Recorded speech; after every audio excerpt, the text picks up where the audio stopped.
এই স্বাদ মানে ওটা খুব সুন্দর ভালো। ভালো না? না হলে এই দোকানে না হোক 20-50 বার আমার খাওয়া হয়েছে, শুধু কি এখানে না অন্য কোথাও? শুধু এই দোকানে। আর কোন জায়গা চুই এটা? এটা হচ্ছে খুলনা বিখ্যাত, বাংলাদেশের সবচেয়ে বিখ্যাত চুইঝাল খুলনা। খুলনা? জি, আর অরিজিনাল চুইঝাল। এই চুইঝাল খাওয়ার জন্য আমি শুধু ওই হিমায়তপুর থেকে এখানে আসি। হিমায়তপুর থেকে চলে জি আসছেন? জি সত্যি তো? হ্যাঁ। আপনি কিভাবে বুঝলেন এটা খুলনার?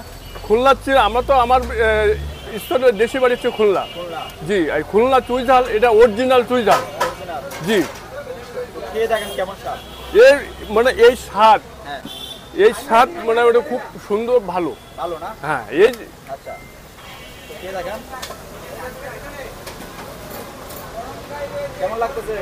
খুব খুব মজা লাগছে। খুব মজা। জি, আপনি কি প্রথম আসছেন নাকি আগে ছিল? আমি এর আগেও কয়েকবার আসি, মানে না হলে এই দোকানে না হোক 20-50 বার আমার খাওয়া হয়েছে, শুধু কি এখানে না অন্য কোথাও? শুধু এই দোকানে আসি, মা বাবার দোয়ার। জি, অন্য কোথাও যান না আপনি? না, না, কেন না। যান না ভাইয়া? আমার ভালো লাগে না, আমার এই রান্নাটা ভালো লাগে, স্বাদ লাগে, বিধায় আমি এখানে আসি। জিভে শুধু এটাই টানে নাকি? হ্যাঁ, এটাই স্বাদ এটাই লাগে। টানে? জি, বাহ, সুন্দর। দর্শকের জন্য কিছু বলেন আপনি।